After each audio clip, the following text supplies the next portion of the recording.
Hello and welcome to Oldham SEND Team's annual review process guidance. We've created this presentation with the aim to share practice with regards to reviewing an Oldham education, health and care plan to secure the best outcomes for our children, young people and families. The target audience for this presentation are professionals from settings reviewing an EHCP. Please share this link with any new staff involved within the process as part of their induction. So what is the purpose of an annual review? Legislation clearly states the purpose of an annual review and identifies that EHC plans are used to actively monitor children and young people's progress.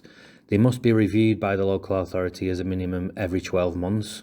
They must focus on pupils' progress towards achieving their outcomes specified in the EHC plan and must also consider whether these outcomes and supporting targets remain appropriate. Next, we move on to the responsibilities of the SENCO for pupils within EHCP. The appropriate authority functions and duties relating to the SENCO and setting are clearly specified in Regulation 50 of the SEND Regulations 2014. These duties are detailed within this slide. This slide contains our annual review roadmap, which corresponds with legislation. At step 1, settings must gather advice 6 weeks prior to the scheduled annual review meeting. At step 2, settings must send invites and circulate reports to families, young people and professionals 2 weeks prior to the scheduled annual review meeting. At step 3, settings must hold the annual review meeting. At step 4, settings are to complete and share annual review documentation via iDocs within 2 weeks of the meeting taking place. Lastly, at step 5, once the local authority receives this paperwork, a decision will be made to amend, maintain or cease the EHCP within a further 2 weeks and communicate this decision to family, young person and setting. The decision will be available to view on iDocs. We appreciate that due to volume, attendance at annual reviews is steadily diluted over the last decade. This is an inevitable consequence of 12 officers overseeing 3,600 EHCPs, as opposed to the 8 that were overseeing 1,400 in 2017. This is also reflective of other services. There has also been a huge increase in co-production meetings. We are always happy to listen to feedback on how we allocate our limited resource.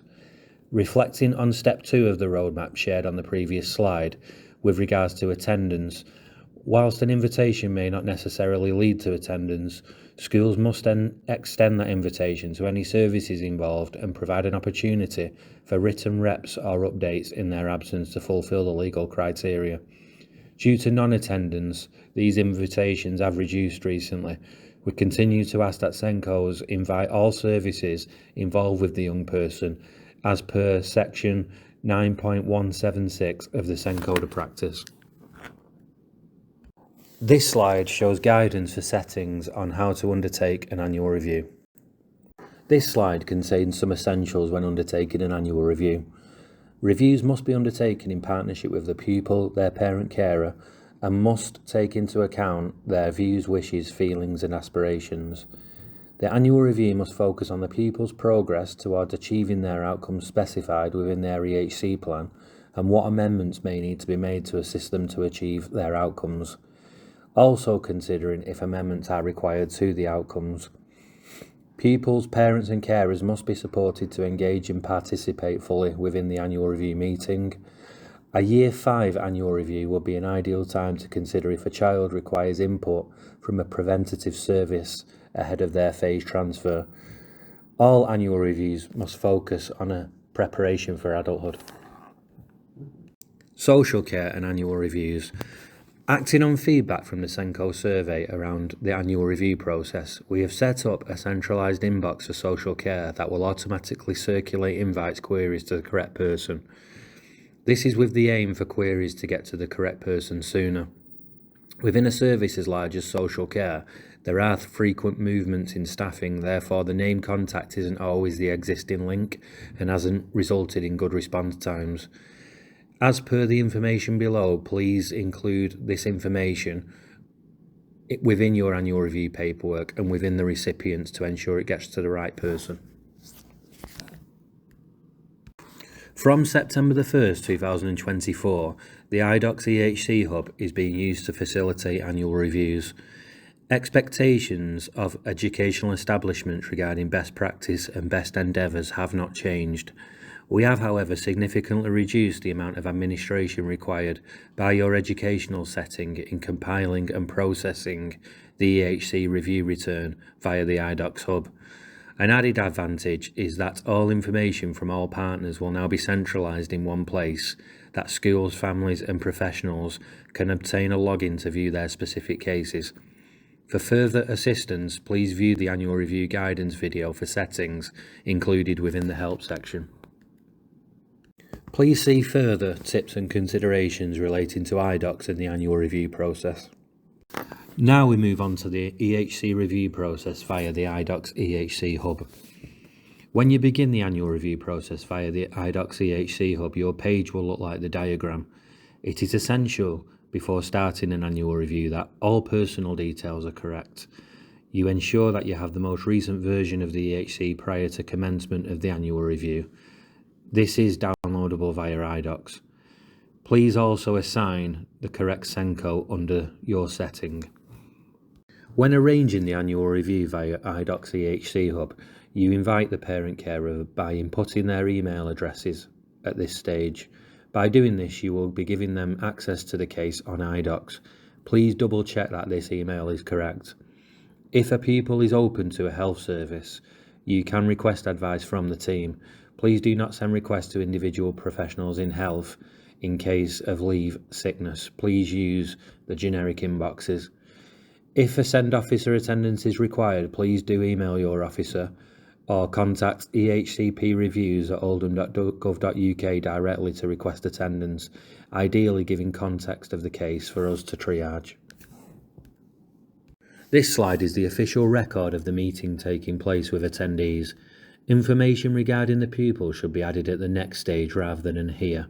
It is important, however, to note the following points prior. Ensure that parent carer is aware of who will be in attendance at the annual review meeting. Make sure the meeting is accessible for all attendees and reasonable adjustments are made if required. Allow time for the pupil to attend and provide views alongside parent and carer. Follow the agenda of the meeting to support the purpose of the annual review. Please remember that pupil voice can be shared via a variety of different methods. Informed decisions are made by considering pupil voice, and it is therefore not acceptable to state not applicable or inappropriate, as legislation is very clear that this must be gathered. When reviewing the plan as per the image below, Senkos will need to review sections B, E and F of the EHCP. If any information, an outcome or provision needs to be removed, please state what it is to be replaced with. Any new outcomes will require suggested provision to go alongside. We are ambitious for all young people we've sent to reach their potential by achieving the best possible outcomes in life. Therefore, we request the inclusion of preparation for adulthood outcomes for all ages. It will benefit our children and young people to have relative aims as they progress through their journey towards adulthood. Using the preparation for adulthood outcomes, you must record the overall direction of travel towards meeting the SMART outcomes set out in Section E of the Pupils EHC Plan. The PFA areas are as follows: friends, relationships and community, education and employment, independent living and good health. We have adopted a PFA outcomes framework which interlinks and evidences where pupils are in terms of PFA attainment. This document can be found on the Senko Hub and the local offer. During the annual review meeting, educational settings must clearly evidence and utilise the framework to record the child or young person's progress. This is now the final stage of the EHC Hub that the educational settings have to complete. Any info from Stage 2 regarding review of B, E and F will pull through to this report. Please always remember to click Submit at the end to conclude the report. It is important that educational settings indicate the recommendations for the EHCP alongside evidence. It is requested to be submitted utilising the boxes on the IDOCS EHC Hub, with additional professional advice being attached and submitted. The summary section is important. Please use the on-screen criteria for significant change to inform your recommendation and include anything of significance from the review within the summary box. If you have recommended amending the EHCP, please attach the following evidence to support the request: an educational psychology report, a KEST advisory teacher report, school evidence, assessment reports, health advice, additional professional reports. The collation of the above links to the roles and responsibilities of a SENCO. Please also consider that amendments to an EHCP can only be made with supporting evidence. In addition, in terms of requesting a change of placement for an existing EHCP, the local authority have a duty to consult with an alternative setting if an EHCP is in draft form following notice of agreement to amend. For this, there would need to be evidence provided via an annual review that there was a significant change to needs and provision for the pupils. This is the end of the presentation. Thank you for your continued support, hard work and dedication in ensuring the very best outcomes for pupils and their families in Oldham. We hope this bite-sized video has been beneficial in assisting you to undertake the annual review process.